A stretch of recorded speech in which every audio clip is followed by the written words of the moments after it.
Assalamualaikum warahmatullahi wabarakatuh. Perkenalkan, saya Alif Dio Hendra Putra, mahasiswa S2 Sarjana Teknik Sipil di Universitas Sangga Buana.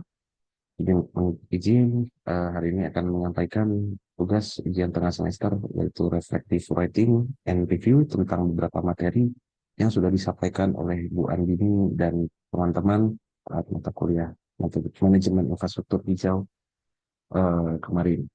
Mungkin ada beberapa materi dan juga satu studi kasus yang akan saya jelaskan untuk melanjutkan ke next slide, Pak.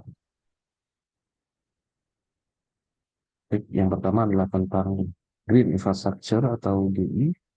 Dimana GI merupakan pendekatan pembangunan yang memanfaatkan elemen alam untuk menjalankan fungsi dan tugasnya, di mana konsep dasarnya adalah bekerja bersama alam atau kita sebut dengan Nature Based Solution atau NBS. GI juga akan mengintegrasikan sistem drainase alami agar mampu mengelola air hujan yang sejalan dengan prinsip Low Impact Development atau LID, dan juga Sustainable Urban Drainage System atau SUDS yang menekankan perlunya mengembalikan siklus air ke kondisi alaminya. GI juga mendukung ekosistem service, yaitu manfaat ekologis dalam mendukung kehidupan manusia. Berikut adalah beberapa empat konsep terkait GI. Yang pertama tadi adalah Nature Based Solution dengan bantuan alam untuk menyelesaikan perubahan iklim, air, dan lingkungan. Kemudian yang kedua adalah Low Impact Development atau LID, dalam merencanakan kota-kota untuk mengurangi dampak pembangunan terhadap siklus air melalui proses infiltrasi dan retensi. Kemudian ada Sustainable Urban Drainage System atau SUDS, mana di sini adalah sistem drainase berkelanjutan yang akan memperlambat aliran air, meningkatkan infiltrasi, dan memperbaiki kualitas air. Nah, ini adalah teori manfaat, ini adalah ekosistem service teori untuk menyediakan manfaat ekologis seperti penyimpanan karbon, penyaringan air, dan pengurangan kerugian. Ini merupakan hubungan dari keempat konsep tadi, di mana NBS akan menjadi konsep payungnya, dan LID akan menjadi strategi desain tapaknya atau desain awal, dan UDS adalah proses pengaplikasian pada sistem drainase, dan ekosistem services adalah manfaat yang akan dihasilkan. Pendekatan dari pembangunan ini akan menggeser paradigma pembangunan yang sebelumnya adalah mengendalikan alam, akan menjadi pembangunan yang berkolaborasi dengan alam. Nah, coba saya gambarkan, saya ilustrasikan tentang konsep GI tadi. Sini ada suatu kota yang akan bekerja, akan membangun dengan alam, NBS tadi, di mana GI merupakan contoh konkret dari NBS ini, dan desain awal tata kota ini yang bisa disebut dengan LID, ya, strategi tapak desain tadi, mana akan merencanakan apa saja yang akan dibangun. Dan kemudian adalah SUDS atau pengaplikasian, terutama pada sistem drainasenya, ya, drainase yang bekerjasama dengan, yang akan menggunakan atau bekerjasama dengan alam, di mana hasil dari pengaplikasian ini akan menghasilkan manfaat, diharapkan dapat menghasilkan manfaat bagi manusia, bagi masyarakat lokal ataupun biodiversitas yang ada di sekitarnya. Selain beberapa jenis GI juga ada bermacam-macam, contohnya adalah bioretention, biosphere, permeable pavement, green roof, green wall, urban tree, dan masih banyak yang lainnya. Kemudian fungsi-fungsi dari GI, pertama adalah sebagai konservasi ekosistem alami, dan GI akan berfokus dalam melakukan pelestarian terhadap ekosistem, kemudian manajemen sumber daya, baik di sini adalah sumber daya air, udara, dan sebagainya. Nah, sumber daya ini akan dijaga dengan sebaik-baiknya supaya tidak menjadi suatu masalah. Kemudian fungsi yang ketiga adalah mitigasi terhadap dampak perubahan iklim, mitigasi terhadap bencana alam atau perlindungan bencana alam, dan yang kelima adalah ini juga dapat menjadi tempat ekowisata atau tempat rekreasi, tempat yang menghasilkan manfaat bagi masyarakat di sekitarnya. Baik, itu mungkin sekilas terkait green infrastructure yang dapat saya jelaskan. Mungkin akan lanjut ke materi berikutnya tentang green infrastructure. Jika green infrastructure tadi bekerja dengan alam, Sedangkan green infrastructure merupakan infrastruktur konvensional yang berbasis bangunan fisik atau teknis yang umumnya berupa baja, aspal, serta material keras lainnya untuk menunjang fungsi perkotaan dan teknik sipil. Di sini contohnya adalah mungkin jalan raya, jembatan, bendungan, saluran drainase beton, instalasi air limbah, tanggul, tanggul banjir, gedung, pelabuhan, serta bandara. Nah, sedangkan tujuan dari green infrastructure sendiri karena mengendalikan banjir secara struktural. Yang kedua adalah memperlancar transportasi, kemudian menyalurkan air dan limbah, dan menopang aktivitas ekonomi dan perkotaan. Namun, green infrastructure itu cenderung lebih kaku. Dia juga mahal perawatan serta minim akan manfaat ekologis. Nah, berbeda dengan GI yang tadi sudah disampaikan sebelumnya. Nah, lalu muncul pertanyaan mengapa bergeser dari green ke green. Ya, mungkin dapat beberapa penjelasan berikut bahwa dengan banyaknya green infrastructure yang dibangun dan kondisi di dunia saat ini di mana banyak terjadi banjir, suhu perubahan suhu secara ekstrim, panas ekstrim, kemudian kualitas air yang juga semakin memburuk dan di mana GI sendiri lebih menyerap dan membantu menahan limpasan air untuk mengurangi tadi kejadian banjir mungkin dan GI juga berbasis proses alam dan memberikan banyak benefit. Bisa dilihat beberapa perbedaan dari manfaat dari green infrastructure dan green infrastructure itu sendiri, mulai dari manfaat pengendalian banjir, manfaat lingkungan, dari suhu, dari segi keindahan kota, biaya, kualitas hidup, ketahanan iklim, karbon dan emisi, dan secara sosial dan rekreasi. Mungkin bisa dilihat pada tabel yang ada di layar. Ya. Namun untuk saat ini, pendekatan yang terbaik adalah mengkombinasikan antara grey dan green infrastructure, atau yang biasa disebut dengan hybrid infrastructure. Nah, kenapa perlu pengombinasian? Sebetulnya green infrastructure juga secara tujuan tidak salah, karena dia juga memiliki fungsi yang baik, ya, salah satunya untuk mengendalikan banjir, untuk memperlancar transportasi, gitu. Cuma karena tadi ada yang rapuh, kemudian manfaat ekologisnya kurang kurang maksimal, jadi diperlukan tambahan sentuhan green infrastructure mungkin, atau yang bisa disebut dengan tadi hybrid infrastructure. Ini salah satu contohnya adalah pengembangan suatu jalan di perkotaan bisa ditambahkan dengan koridor hijau atau mungkin vegetasi tanaman-tanaman hijau di sekitar di pinggir jalan itu. Untuk apa tujuannya? Tanaman-tanaman mengurangi hutan untuk menyerap air dan juga untuk membantu menurunkan suhu kota. Ini itu salah satu contoh dari hybrid infrastructure. Baik, berikutnya saya lanjut juga ke materi selanjutnya yaitu tentang Sustainable Development Goals atau SDGs. SDGs itu memiliki arti, yaitu kerangka pembangunan jangka panjang yang telah ditetapkan oleh PBB untuk mengarahkan negara-negara menuju pembangunan yang inklusif, adil, dan berkelanjutan hingga tahun 2030. Karena memiliki tujuan untuk mengurangi kemiskinan, mengurangi ketimpangan, menjaga keberlanjutan ekologi, serta mendorong pertumbuhan ekonomi, tapi tidak merusak lingkungan. Nah, SDG juga memiliki penekanan prinsip yang pertama adalah universal atau semua tujuannya berlaku untuk semua negara. Jadi kita akan melihat ada 17 tujuan dari SDGs yang mungkin akan kita sebutkan.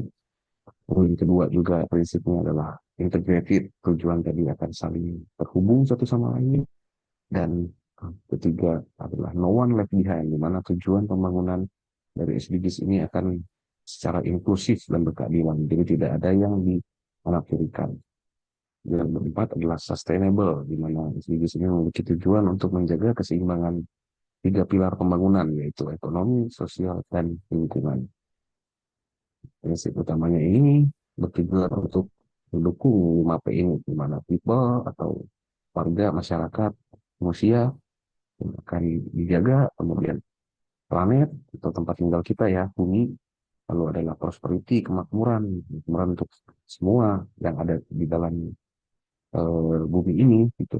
Kemudian ada peace, kedamaian untuk kita semua, dan juga partnership atau hubungan yang baik antar sesama gitu. Itulah tujuan dari SDGs, gambaran tujuan dan prinsip dari SDGs. Indonesia sendiri saat ini berada pada kategori moderate performer. Jadi SDGs ini akan menilai setiap negara. Nah, Indonesia sudah moderate performer. Artinya itu ada capaian yang sudah on track, tapi masih ada juga beberapa yang kurang dan memerlukan percepatan.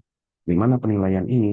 Jadi setiap negara ini akan diminta untuk mereview dan menilai tujuan-tujuan yang nanti mungkin di slide selanjutnya.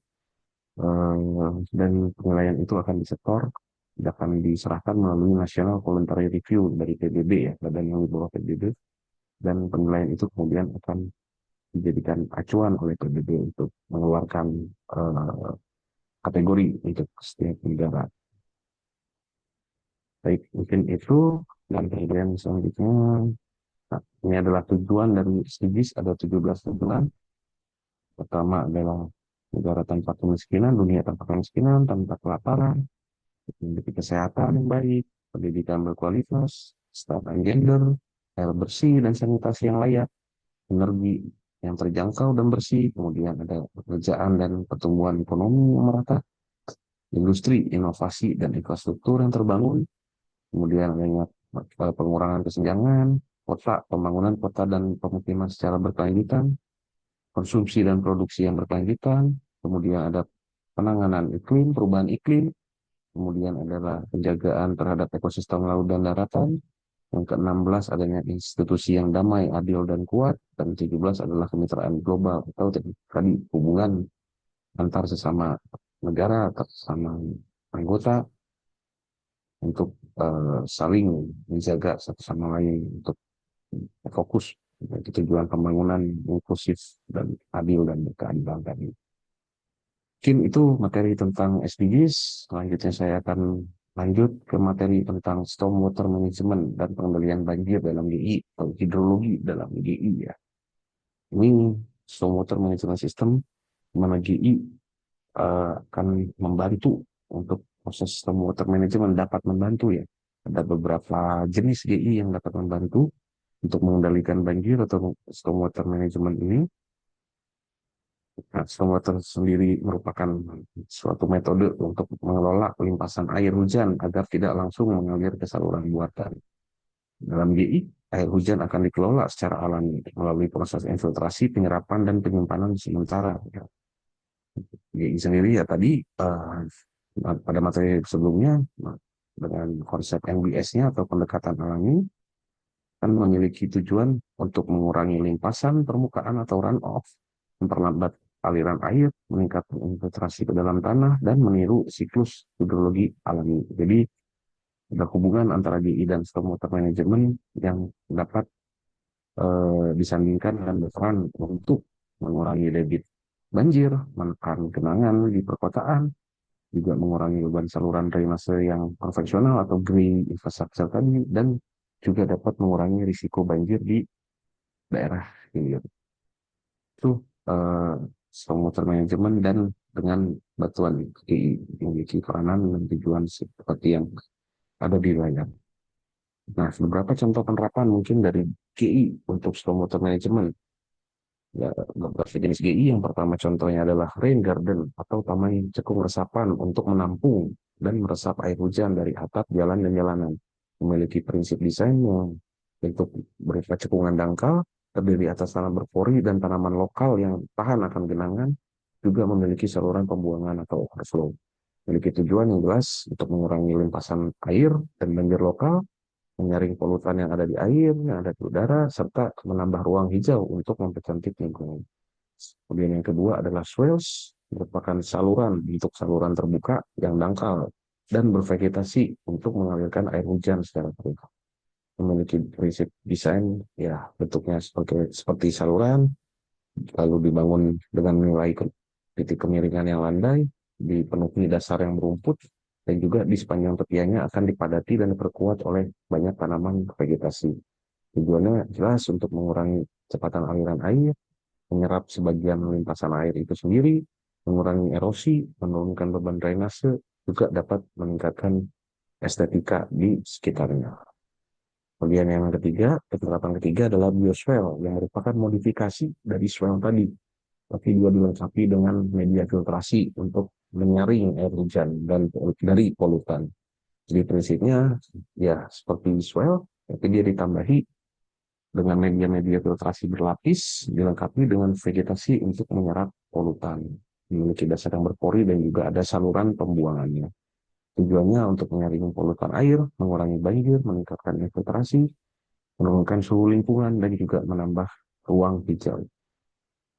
Itu materi tentang stormwater management. Berikutnya adalah tentang, penerapan GI dalam sektor krusial. Yang pertama adalah GI dalam sektor kehutanan, di mana hutan merupakan infrastruktur alami yang berfungsi untuk mengatur air, iklim, dan karbon. Dan vegetasi pada hutan itu dapat menyerap air hujan untuk mengurangi banjir dan longsor, menyimpan karbon untuk menekan emisi gas rumah kaca, menjaga kualitas tanah, dan mencegah erosi. Dan contoh-contoh bentuk GI yang bisa diaplikasikan di hutan biasa diaplikasikan di hutan yaitu ada koridor ekologis, kemudian ada rehabilitasi hutan dan daerah aliran sungai atau DAS, dan juga adanya konservasi hutan lindung ataupun pembangunan hutan kota ya, jadi di kota dikasih hutan buatan gitu untuk menjadi infrastruktur yang berguna. Dan kemudian manfaatnya di dalam hutan juga ya, kehutanan ini ya jelas menjaga ketersediaan air bersih, kemudian mengurangi bencana hidrometeorologi ya, seperti yang kemarin terjadi di Indonesia di wilayah Sumatera tepatnya, di mana hutan yang disalahgunakan bisa mengakibatkan suatu bencana yang cukup mengkhawatirkan gitu ya. Mungkin itulah keempat yang main-main dengan hutan. Kemudian hutan juga dapat melindungi keanekaragaman hayati, kemudian mendukung ekonomi yang hijau, contohnya ekowisata ataupun hasil-hasil hutan yang non kayu, jadi tidak menjual kayu gelondongan. Kemudian yang kedua, di sini adalah GI yang mendukung pertanian ramah lingkungan dan adaptif terhadap iklim. Misalnya bentuk GI di pertanian itu ada agroforestry, terasering alami, sabuk hijau penahan angin, dan embung, dan juga kolam resapan. Memiliki fungsi utama untuk menjaga kelembapan tanah, mengurangi erosi dan degradasi lahan, menyimpan air saat musim hujan, dan juga menstabilkan suhu mikro lahan, suhu di lahan itu. Nah, dampaknya terutama bagi petani ya, di sini ada yang pertama akan membantu meningkatkan produktivitas secara jangka panjang, kemudian mengurangi juga risiko gagal panen, dan yang ketiga adalah menghemat dari penggunaan air irigasi.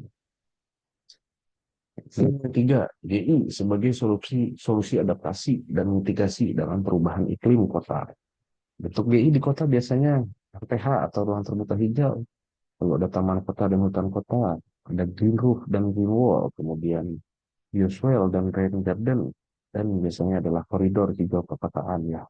Itu mungkin yang tadi sempat disebutkan, biasanya adalah jalan jalur pejalan kaki atau jalur pesepeda yang diperkuat di sisi yang di tepiannya, ditutupi dengan tanaman-tanaman vegetasinya yang hijau gitu. Fungsi utama GI di perkotaan sendiri yang pertama jelas untuk menurunkan suhu perkotaan atau urban heat island. Kemudian dapat mengurangi banjir dan genangan, dapat membantu meningkatkan kualitas udara dan juga menyerap karbon atau polusi yang selalu terjadi di wilayah kota besar. Dampak sosialnya sendiri yang jelas dapat meningkatkan kesehatan masyarakat, menambah ruang rekreasi, dan meningkatkan kenyamanan hidup bagi masyarakat di perkotaan atau wilayah tertentu. Nah, beberapa catatan dari GI dalam sektor krusial tadi, yang pertama adalah sektor hutan, sektor pertanian, kemudian dalam perancangan kota adaptif. GI itu merupakan pendekatan pembangunan berbasis alam yang mampu mengintegrasikan fungsi ekologis, ekonomi, dan sosial secara seimbang. Dalam sektor kehutanan, contohnya GI akan membantu menjaga keseimbangan ekosistem dan melakukan mitigasi terhadap perubahan iklim. Di sektor pertanian, GI akan membantu meningkatkan ketahanan pangan dan juga adaptasi terhadap perubahan iklim yang ekstrim. Kemudian di dalam perancangan kota, GI akan membantu meningkatkan kenyamanan, kesehatan, serta ketahanan kota terhadap bencana-bencana yang mungkin akan melanda kota itu sendiri. Dengan demikian, GI merupakan strategi kunci dalam mewujudkan pembangunan berkelanjutan yang tangguh terhadap tantangan perubahan iklim di masa depan. Mungkin itu dari materi yang disampaikan. Kemudian, nah, ini yang terakhir adalah tentang studi kasus, di mana saya mengambil materi tentang salah satu bentuk GI ya, salah satu bentuk GI yang saya ambil adalah permeable pavement. Jurnalnya sumbernya dari Water in BPI yang baru rilis di tahun 2025 ini, dengan penulisnya adalah Eric Franco, Enlil Igor, dan Hisham Fadil.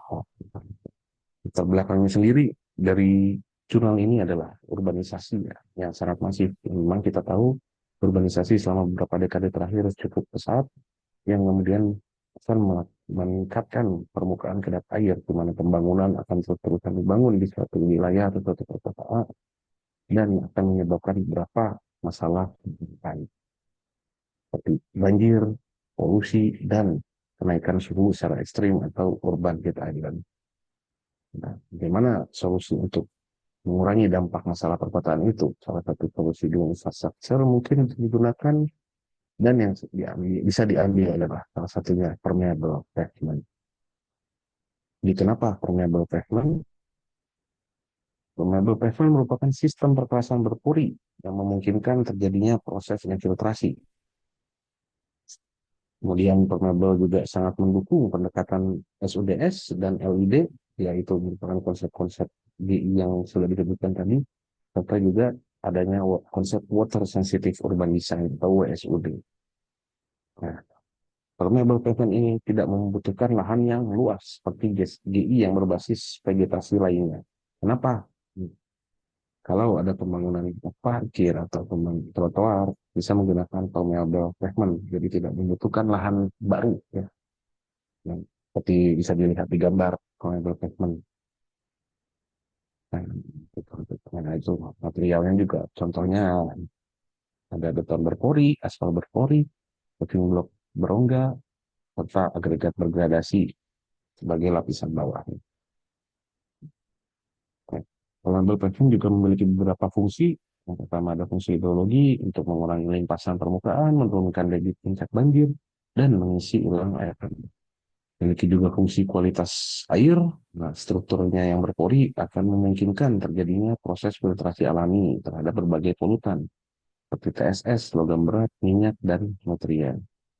Kemudian permeable pavement juga memiliki fungsi termal untuk mendukung mitigasi terhadap urban heat island. Jadi karena dia memiliki rongga berpori itu, setiap ada hujan, airnya akan disimpan, ditaruh di rongga itu. Nah, kemudian saat suhu panas, suhu itu akan menguapkan air yang ada di bawah permeable, dan dengan adanya proses penguapan, suhu di sekitar permukaan tadi akan berkurang atau menurun. Mungkin itu beberapa fungsi dari permeable pavement. Nah, permeable pavement juga memiliki beberapa kondisi, ada beberapa kelemahan. Di wilayah tropis, dia akan berisiko terdampak logging atau kerusakan rongga berpori. Kemudian di iklim sedang atau dingin, dia akan berisiko terkena siklus beku dan cair yang dapat merusak proses perkerasannya. Dengan adanya kejadian clogging ataupun siklus beku cair, dapat menurunkan kapasitas infiltrasi, sehingga daya kerjanya si permeable pavement mungkin tidak dapat berkurang, sehingga tidak seefektif saat kondisi normal. Nah, gimana cara menanggulanginya? Biasanya dengan melakukan vacuuming dan pembersihan tekanan tinggi secara rutin. Itu terkait permeable. Kemudian ada dua notes.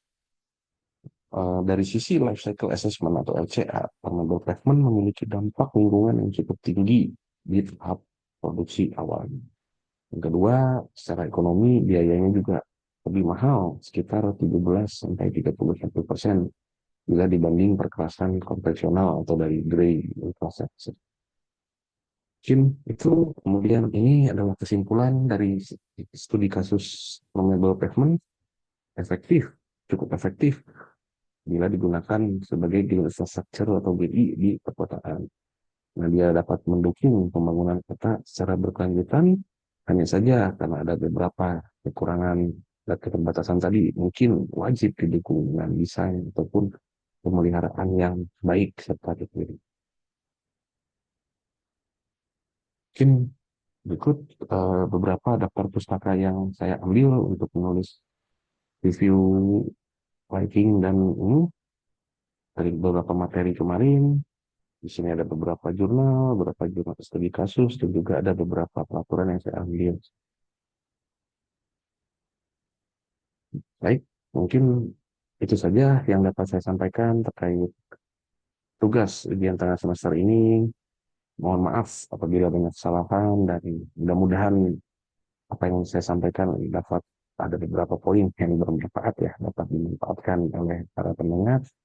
Sekali lagi sampaikan terima kasih. Wabillahi taufiq wal hidayah. Wassalamualaikum warahmatullahi wabarakatuh.